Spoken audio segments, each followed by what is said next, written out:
On my day off this week, I reread the book No Country for Old Men by Cormac McCarthy. This book is the story of an aging Texas sheriff who's near the end of his career. And as he narrates the story, he makes it clear that he doesn't quite understand how to live in the modern world, in particular when it comes to his area, which is crime and murder and all those kinds of things. And he just cannot understand the increasing darkness, the increasing evil that he sees in the criminal world, and he doesn't know what to do with it. As he narrates this book, he has some pretty wise or insightful things to say. And I want to read one quote here that's written in, I guess, sort of a Texas way of speaking. And it addresses something I've thought of myself sometimes. See, we have this tendency to dwell on the dark things that are going on around us. We have the tendency, as we watch the news, we absorb a lot of darkness. Good news doesn't sell newspapers. And I think we've been shaped to look at all the dark things in the world and be overwhelmed and overcome with them. And whether that's happening to other people or ourselves, it's the dark things that we focus on. Why is this happening to me?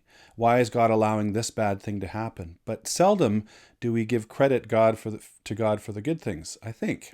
And he says this: people complain about the bad things that happen to them that they don't deserve, but they seldom mention the good, about what they done to deserve them things. I don't recall that I ever give the good Lord all that much cause to smile on me, but he did. It puts me in mind also of a song by Bruce Cockburn, possibly my favorite poet. And it's the title track from his album, You've Never Seen Everything. And it's a track that I've never quite, for the longest time at least, I didn't know what to do with. Because it's very, very dark. The music is sparse and minimal. And he speaks in a tired, spoken word way. And each stanza is a kind of vignette of some dark occurrence or some struggle that happens in the world. And he addresses being overwhelmed by images and signals and messages. He talks about protest and suicide. He talks about viruses. He talks about accidents and brutal murder. He talks about corruption and destruction and greed. And near the end of the song, he gets to this point where he says, "Here I sit, staring at my own shadow, feeling my blood move, trying not to have a drink, trying to find somewhere to put the rage I'm carrying." And it's such a dark song. And between each dark vignette, he says, "You've never seen everything." And I used to think, when I listened to this song, which was rare because it was so dark and I didn't know what to do with it, I used to think what he meant by this was almost to say to us, you think you have it bad? There's a lot of darkness in this world that you have not seen.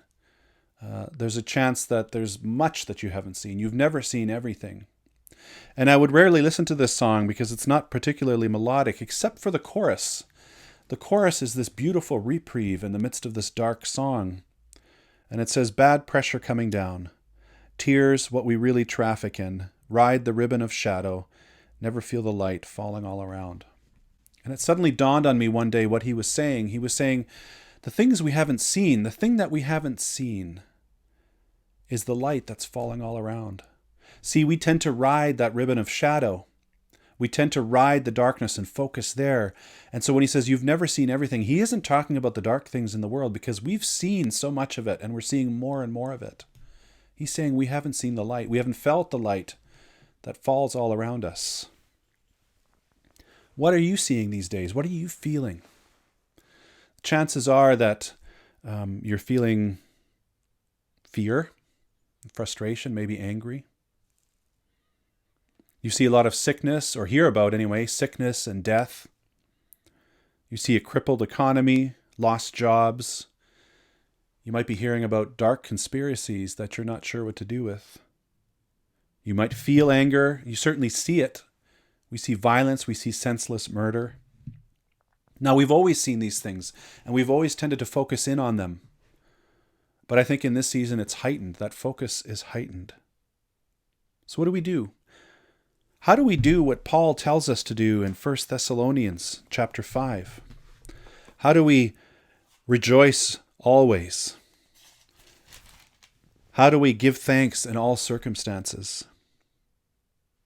He says this, Rejoice always, pray continually, give thanks in all circumstances, for this is God's will for you in Christ Jesus. How do we rejoice always? How do we give thanks in all circumstances? Well, I think the answer in part is in that verse. It's the part we don't always focus on. We ask about the rejoicing, we ask about the giving thanks, but he says, pray continually.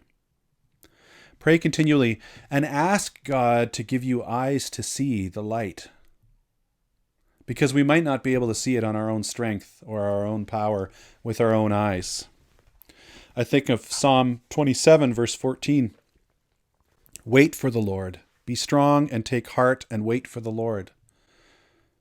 Pray and ask for eyes to see. Then take heart and be strong and wait for the Lord. Wait for him to give you eyes to see, to reveal himself to you or the work that he's doing in the world. Watch and wait. The light is falling all around, but we need eyes to see it. Pressure coming down.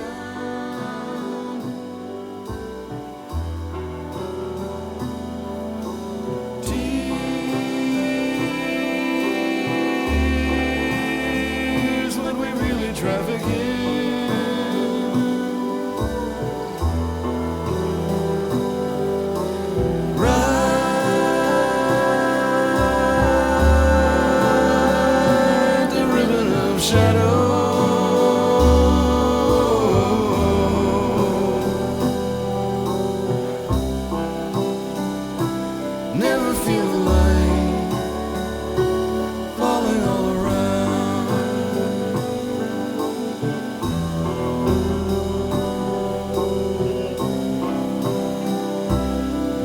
Feel the light.